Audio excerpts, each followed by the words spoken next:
Yes, sir, baby. On the Radar Radio. Yo, special guest in the building. Yo. He just burned down that freestyle straight off the dome. Midwxst in the building, my guy. My mans. Welcome to the show. What's happening? Finally, after all this time. Yes, sir. After all this time. Midwxst, man. People keep asking for you. People keep coming up here talking about you. I appreciate that. I'm glad. Hopefully it's good things. Oh, only good things. Only good things. We try to keep it positive here. Bye. How you feeling? I feel great, you know. Just I'm finally back home after like 2 to 3 weeks away from being home. So it's like I got some downtime. And then I got my homecoming show back in Indy on Saturday next week. So I'm looking forward to that. We about to turn that up. By your full homecoming show. I feel like you got to come through with that with a completely different energy, especially these past couple weeks now, bro. Like I feel like these past couple weeks have been like game changing. The Rolling Loud, the Lollapalooza, you know, you got a lot to celebrate going home. Yeah, man. It's just it's all been kind of crazy to just process too. Like still as like, cause I still look at it like it's still crazy to see that all of this is happening around me and happening to me. Cause I never expected this to be the position I'd be in like a year and a half ago or 2 years ago. So it's like being there now and being able to do it the way I am, like with my friends and by being like as authentically me as I can and being able to profit and also have fun off of that and help others. It's like a package deal. So it's like I'm chilling. I'm living life. Right. And it's been happening fast too. Oh God, fast as hell. How are you with like processing like everything happening all at once? Like, are you able to like enjoy these moments that are happening? Are you able to live in those moments, or do you feel like shit just like comes and goes way too fast for you to like, you know? Definitely living in that moment. I definitely am able to enjoy the moments, but they definitely do come very fast, like come at a very increasing rate. Only more and more as of lately too, right? Man. Like I don't have any notifications on my phone on besides like text and phone, and half the time I have D&D on, so I barely see those. Right. Like I just really don't be looking at notifications that much or my phone. Right, because I'm even seeing like, you know, I'm on your Twitter and I'm seeing like, you know, you was posted up with Babytron. Yeah, man. Which is super dope. Shitty Boys. Shout out them, man. Shout out Detroit and all that, man. Where was that at? That was literally yesterday. That was yesterday, okay. Like, yeah. And then out here? Yeah, nah. Out in Detroit. I was out in Detroit. And so we went to shoot a video for the song that we got coming out soon. That's definitely gonna go crazy. It's on that energy beat, like it's on some straight like Midwestern shit, like Detroit and Indiana crossover episode type shit. So I'm super stoked for that. That's fire. And then the other thing that you had tweeted out was it was a K-pop group, right? TXT, I had to look it up. I wasn't as into it. TXT, man, tapped in, man. Shout out all of them, man. When I saw that tweet, I was like, this is not what I would have expected. My sister's like the biggest fan ever. So she put me onto their music like a while ago. And then they had actually contacted us on some like other stuff in the like a year ago too, like me and a couple other of my friends, like a writing opportunity. It was super cool. They're super cool people. That's fine. What's her name again? TXT. TXT. And so you got the chop, but did you put your sister on FaceTime with them too? Yeah, no, I sent a video to my sister because the Wi-Fi backstage at Lala sucked. Like there was no cellular Wi-Fi at all. If you had like a major cellular carrier, it like sucked backstage. But you had already kind of like known them from that writing opportunity. Yeah, I'd already known them and I'd been acquainted to them, so it was super cool. And so like immediately I pulled my phone. I was like, can you also like send a video saying hi to my sister? Like she'll pass out. And then I sent it to her after that. She's like, bro, oh my God, what the like? She was losing her mind, and that's like the happiest I've been in a while because it was super cool to see that. Right, I was about to say like, are those like those type of moments that you get to do for like your sister? Because I'm assuming she's younger than you. Yeah, no, my sister's older than me. She's older than you. Okay. She's the main reason I even got into singing, like, cause she was always into musicals and Broadway and stuff. And with me, I'd never really been like a musical kid, like hands-on as much as her. She was always the one that was singing around the house or like always the one going to concerts and stuff. Like she went to like a Cheetah Girls concert. That's like one of the first concerts I went to. That, and then like all of those things is just like, they all rubbed off on me and it made me a lot more confident and made me take a shift from like the woke, like lyrical, spiritual ass rap music like I was making and making like something that was uniquely me and start singing and like put myself out there more. So all that credit goes to her and I'm forever have love for her for that. You went to your first concert was a Cheetah Girls concert? No, my first concert ever was a Porter Robinson concert. Oh wow! But I was with my dad when when he picked my sister and my mom up from the Cheetah Girls Oh, concert. okay. I thought you said that you had went to the Cheetah Girls Oh, concert. hell no. I was not there. It sounded like the way you said it. It sounded like that. No, I was like, that's my first concert. Like, I was like close to in person. Okay, so like, you were like, I was in the whip ski. Like, I was in the whip with my dad. That's like the first time I ever been like close to like a concert hall, like a music venue. Copy.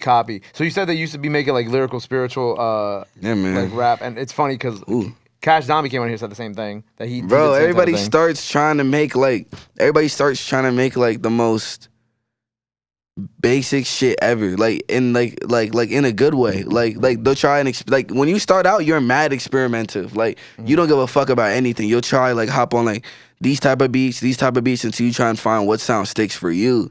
Then once you find that sound, a lot of people tend to stick to it.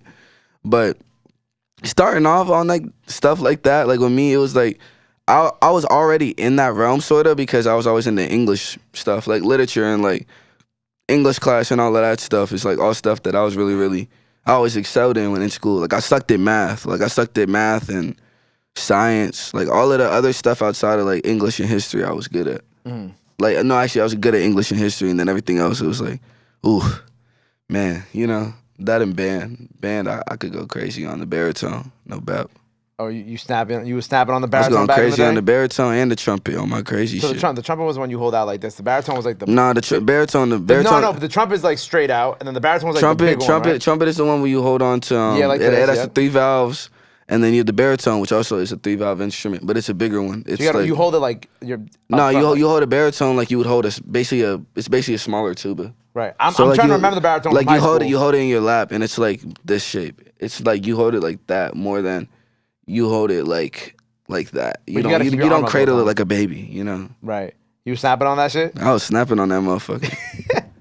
But it was just funny because I was like 4'10" when I was playing the baritone. Really? So like you see like this short ass kid like feet damn near off the ground, sitting on the chair hitting these notes. Like your feet is like wiggling off. Bro, yeah, like I'm like barely able to touch the ground. I'm just over here horning my way. Horning your way. You said with the lyrical spiritual stuff, like were you like, because Cass was like, oh, I was a big Logic fan. That was like a big influence for me. Which is my fault. I fuck with Logic. That's hard. But like, who were some of your, like, okay, when you were making the lyrical spiritual stuff, like who were your influences there? And then what was like, when you transitioned to like the music you make now, like what was the transition, I guess, from like, the inspirations from one to the other, I guess. I was really trying to take after like that Odd Future, like Tyler Dark shit, like, but it was also still had substance to it. So it was like, it was mad alternative and it was like different. But then I was also taking inspiration from like people like Kendrick. But then after that, I transitioned into like, I was definitely making like old like Uzi, Trippy, definitely old Pierre inspired like shit. A lot of like the old like experimental with auto, like heavy auto tune, like really makes the track, and then like different wacky ass beats. Like it's really about it. That's really all I started to do. But I always was focused on at least trying to make a concept whenever I sat down for a song. Like, what I want this song to be about, what I want this song or this topic to be about, or how do I want this song to sound and make people feel. Like that was always something I always thought of, but I was just never really able to execute it as well as I have been able to recently. And you've been executing it very well, and you've also ended up working with Pierre too. Yeah. Which you're still waiting on, right? Yeah. I'm still waiting on that to come out. But we're working on it for sure. Like, he's super cool. I ran into him at Lala, caught a little bit of his set, and I caught up with him at Soho House because we both were performing there for a little after party for Lala, and it was fun. But yeah, me and him got some stuff. Definitely trying to get some more. But yeah, I've just kind of been bouncing around working with a bunch of the homies too. So yeah. Right. Just got some new shit in with Dami, so I'm super stoked for that. Dope. Shout out Dami. Shout out Dami. Domination hopefully coming out soon. Hopefully coming out soon. One day. What do you kind of like, because it's funny because when you like type in your name online, I feel like there's like a lot of different things that they like say your sound is, right? And when I was seeing that, I'm like, I want him to just like clarify like what he considers his sound. Because, you see a lot of different things being thrown around, whether it's like hyper pop, rapper, or digicore this. And I was like, you know what? I want Midwxst to come on the show and just kind of like describe what he considers his sound, because people can just label you as anything because it's the internet. Hell yeah. I just call myself an artist at the end of the day. Like, I'm just somebody who has a vision they want to execute and executes it in the way that they want to. Like, I just know what I want to do, what directions I want to go, what ventures I want to take, and I'm like I don't really let anybody influence or stop me from achieving those things. It's just I have my goals I want to achieve, and I'm gonna achieve those things. I'm gonna work towards those goals. And when I check this one off, that means I'm closer to this one and this one. But I'm doing this all while I'm having fun. Like I don't even think of work a lot of the time. It's work. A lot of the time it's me just making music and having fun and being myself and doing what I love. And things just work around that. And like that's really about it. But people can really call me or label me whatever because that's the beauty of music. People interpret it in different ways. People are always gonna think there's always gonna be people who think that I'm a hyperpop artist, but there's also gonna be people out there who think I'm a rapper. And there's also gonna be other people out here who think I'm like a singer or like an emo rapper. And there's gonna be people who think I'm like an artist or like they're gonna think that I'm somebody who makes music across all genres. And it's like that's really just the field I want to be held in. I just want people to know that like you can't really box me into anything because it's like that's not who I am. Being boxed in is like really, really immature to me. It's like very mature to go outside of that box and experiment and definitely like just be yourself at the end of the day. Like to be like entirely honest, like I think that it's even if you do take a risk and it's perceived negatively, you still took that risk. And that's a lot of balls to do that. And a lot of people are scared to take that step into like the new experimental, like what they want to do or like what's out of their comfort zone type of sound because they don't want to lose all of this that they've been working up to because they wanted to go this direction when everybody else that fucks with their music fucks with it because it is. Yeah, right. I agree with that. I think it's important to take those risks, and I think the way that you summed it, like the way that you said it, just sums it up perfectly. Because people are gonna like, be on the internet, they'll call you like whatever. Yeah, you know what I'm saying? It's just like, you think I'm a rapper? I'm a rapper to you. We got to preface. You did do the freestyle off the dome, and gotta give you some flowers for that because that's very impressive. You know what I'm saying? It's not an easy thing for people to do at the same time. Yeah, thank you, man. Of course. So, project we working on right now. What we doing with this project that you got coming up? It's my debut album. Debut album. Like I ain't even spoken about this really. Like this is like mad new, but it's my first debut album. Like I'm working on like a really big body of work, and I'm really trying to flesh it out and make it something where it's memorable and something that exceeds a lot of people's expectations and what they think like I am as an artist or who they think I am as an artist right now. Like ready to like blow all those expectations away. That's all we can talk about for now. That's about it. Are you signed right now too, or? Yeah, I'm still signed. You're still signed. Yep. Shout out Geffen, man. Shout out Geffen, man. Shout out Geffen. How did you first meet up with Geffen? How did that whole partnership between y'all come about? Through Zeke Hirschberg, through him. And originally he was like one of the first people to reach out, like as an interest into like me when I was first coming up. Like I was unsigned. Just had it just freshly started with the manager. Like when my manager Sammy, like this was like a while ago. So he was on top of me for like a minute, pause, but like hella. But yeah, that was the first link up, and then through that, I met with like all of the labels, like with mostly all of them with UMG. Taking you out to dinner and shit. No, not even that. Like a lot of some of them did take me out to dinner, definitely more breakfast than dinner. But definitely did have a lot of conversations, and it was super cool. But it was just like Geffen was always the one that really just provided everything that like I was looking for in the label, and it's like I bet I went with them, and then things haven't gone wrong. So things have actually gone pretty well. Yeah, they've gone really well. And if you go into a deal knowing what like you're signing for, and like you know what you're talking about, like your royalties, your splits, your all of those things in the documents, and like all of that is really important too. And like I was able to get eyes on that. And, like we were working like heavy with my lawyer and like my mom and my dad, like all my team. Like we definitely like made sure that everything worked out in our favor and worked out in everybody's favor. But it was so sick. Like it was how it all went down. And I'm really, really happy with Geffen, really happy with how things are going. I'm being treated, So hell yeah. That's fine that you mentioned like your mom and your pops, like that they're involved. Yeah, my mom and my dad are like, my dad's damn near like our tour driver. For real? No cap. Like he's been on the road with me like for all of my recent tours and stuff. He's not even recent. Like for my first show out of state, he was the one who went with me all the way to Chicago on a school night. Drove me up on like a Wednesday night to go to Chicago to perform and then drive back to go to school on Thursday. And then he was the first person to fly with me anywhere for music because he had flown with me to this show in Austin, Texas, the Bloodhound show. And it was like this really big like show for like the scene at the time because it was like a lot of my friends that I met online through Discord and a lot of like my friends I'd met through the hyperpop scene, like all of them. And it was like the first time we were all gonna meet up in person, you know? Like that's like crazy to meet, like know people for like year and a half or like 2 years, never had met them, and then boom, you guys link, and it's like everything is the exact same as like it was online. Y'all just kicking it, and like that's why I met some like my closest friends. Like I met my friend Kuro there, like Keegan. That's like one of my like closest favorite people on this earth. He's just a goat. Young goat.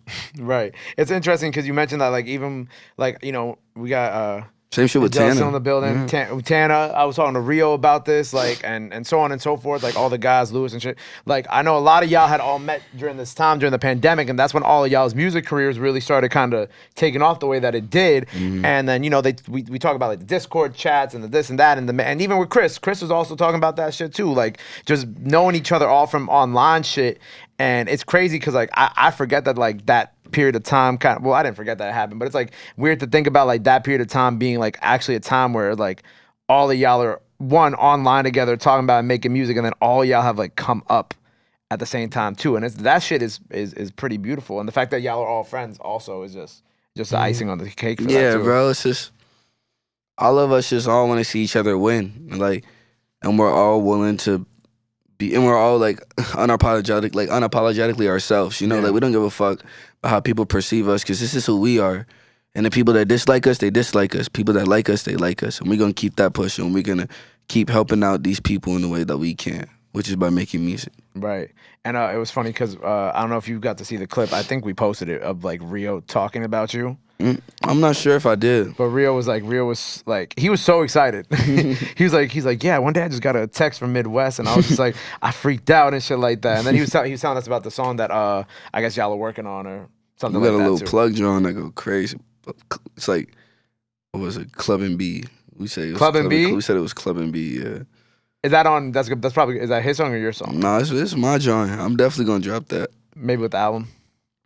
Maybe. We'll see. You came into this interview you're gonna get a good interview today. You got some shit to get off your. What do you feel like you got to get off your chest today? You know, it's not a lot of stuff. It's just like, you know, I just want people to know that Midwxst here, man. It's Midwxst season. You know, like I'm definitely about to start going crazier than a lot of people have ever expected me to go crazy, and it's like I'm super stoked with all the things that have happened recently and the position that it's put me in as an individual, the position it's put me in as an artist, as a friend to like all my other friends. And I'm just gonna go 1,000 times as hard as I've been going, and I want people to know that I'm really excited for everything that's coming up, and that they need to be on their toes because they don't know it, like definitely don't know what's coming next. And I like keeping it that way. Because it's like when you look at it, it's like I feel like you're one of those artists whose name I've been hearing like more and more recently, not even just because like on purpose, it's just like throughout conversations. And it reminds me of like, yes, Calvin, yes, go ahead, raise your hand, Calvin. Calvin over here be praising you all the time. Obviously through the interviews that I've had lately with some of the guys that aren't out yet, but by the time they see this, those will probably be out too. Yeah. Or even like in the situations where I'm just like in spaces and they're talking about you and they're bringing your name up and shit like that. And you know, I've had a couple artists on the show who have been like that. I think like obviously one of the most notable and that I could bring up is like K-Flock, right? You know what I'm saying? When I had K-Flock for his first interview, you know, I was hearing his name in that sense of like just in passing. You know what I'm saying? Not even because like we were talking about him, but just seeing it online in passing and whatnot. And I feel like that's what I'm hearing like with you. Like I just hear people just saying your name just to talk about your music and all good things, of course, too. Yeah. So I don't think anybody should be doubting you right now, because especially like the proof is already there, and like what and like the trajectory that you're going on. I mean, look at these last 2 weeks too, like with Lala and Rolling Loud, and back to back. Like, I don't think there's not a lot of artists who could do both like that. So them shits was dead ass like crazy. Like those are like 2 of the best shows I've ever had. I saw you you were in the crowd. I got in the crowd at Rolling Loud. Like I literally told them, form a pit around me. When this beat drop, I want y'all to fuck me up. I had so much fun. Tana was on stage. I brought Tana out for archive and this unreleased song we coming out that's on 3.0 called Flag, and that shit cranked live, and we turned that bitch the fuck up, and we had so much fun. And then that, and then going to Lala, and then doing Lala like the first day of the festival, like on a fresh stage. Like I didn't open the stage. I think I was like the second, third person on it. I think I was the second person, maybe third person on it. But a set had ended like 5 minutes before I went on, so people were just filtering in. And Discord stage is also the first stage. Keep in mind, like when you walk in from the main entrance on the street, Discord stage is like to the right. Is like the main like stage that people will usually flood to or go to because it's the closest one to the entrance. And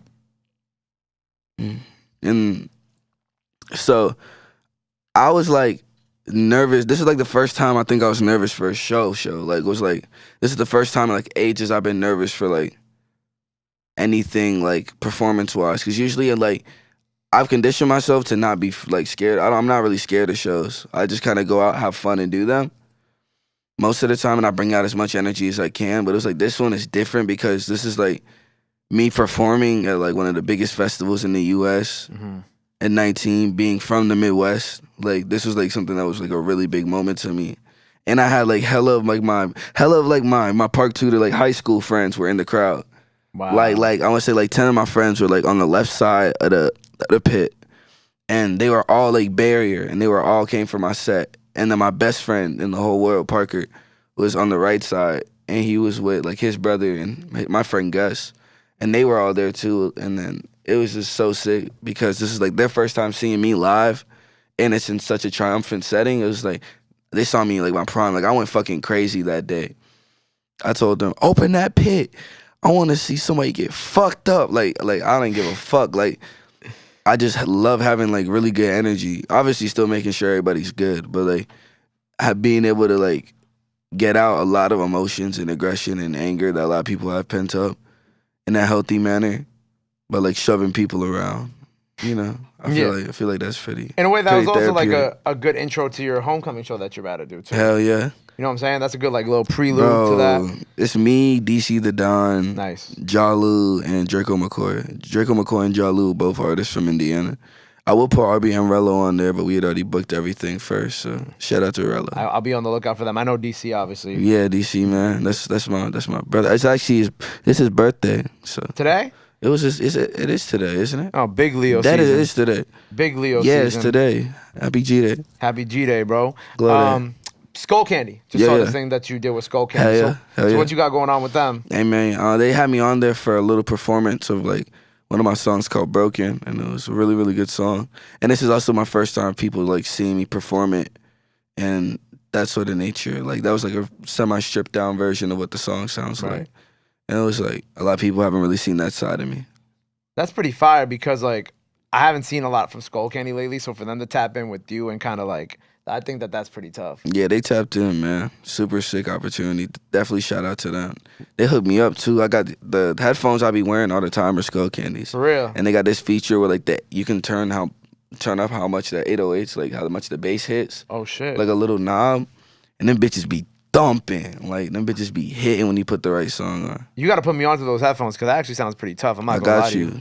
What was the other? Oh, we're on Twitch again. We're streaming. Hell yeah. Video game. I just got off today. They was kind of a gamer. This was on my head today. It's on my top, bro. What'd you play today? I was just on there. I played Roblox for a little bit. Right, because I remember you had said Roblox was like. I played that, and then I made a song on live, and then I made a couple songs on live. Had people like help me pick the beat, and then like listen to some people's music, answer some questions. You know, general all around stream. I have fun. It's a good way to bond with your community, get to know the people like in your community. Right, I feel like enough artists don't really take advantage of like Twitch. Nah, I don't think a lot of people take advantage of like. It's really good. A lot of the shit that can bring towards you, because then after that, boom, you can start making money off of Twitch, like in the same amount of money you making off of stream, like off of like streams or whatever you're doing, like musically, if you really wanted to. Yeah. If you sat down and put the time in, but it's like it's just so cool too. Like I'll be on there here and there when I'm not as busy or like when I have the downtime to do that. But for the most part, yeah, I'll be on there. I'll be watching some streamers too. I'll be watching like Bruce Drop 'Em Off, yep, Big D, Your Age, Dante, Shout out Dante. Dante always show love. Dante's cool as fuck. Shout out Dante. And you got like a history with like the gaming and like Roblox and shit like Hell that. Hell yeah. Too. Used to be in them Roblox. I used to be in them streets, man. The Roblox trenches. Roblox trenches. I don't even understand Roblox. So like explain Roblox to me. Because I see it everywhere. All right, word. So but I've never played Roblox a day in my life. So you got like an open sandbox. Open sandbox game, right? So basically, boom, you can download Roblox. And what comes downloaded with it was a studio. So you like, basically you have like Roblox, the actual app where you can play the games, and then you got Roblox Studio. Roblox Studio is what you actually create the games in. God damn, nigga. My fault. But Roblox Studio is where you create the games. Roblox Studio, yeah. That's where you create the games. And so I used to like import and trace cards in this app called Blender. And so it's a 3D software, like it's a 3D modeling software. And so I used to build and like trace cars like off the blueprints of like the cars, and build them like to semi-scale of like what a Roblox person would be. So like of that, what that person would be. And so like I made like a Toyota Soar, like a R32, R34. Like I was like really into like cars for a minute. And so in the community, you can make games and you can build like actual maps and stuff, and then put those games up as games for other people to play. So other people make all the games that you're playing on Roblox. Oh, that's cool. And it's basically just that. It's just basically like you can go around and play what games and what genres of games you want. Like it doesn't matter. That's pretty fire. It's cool. Lie. So you're streaming, getting some bread today, making some unreleased music on live. Hell yeah. It's fire, bro. Hell yeah. So we got the album on the way. Album on the way. What else you kind of working on? What else you got coming up that the people got to know about today before we sign off?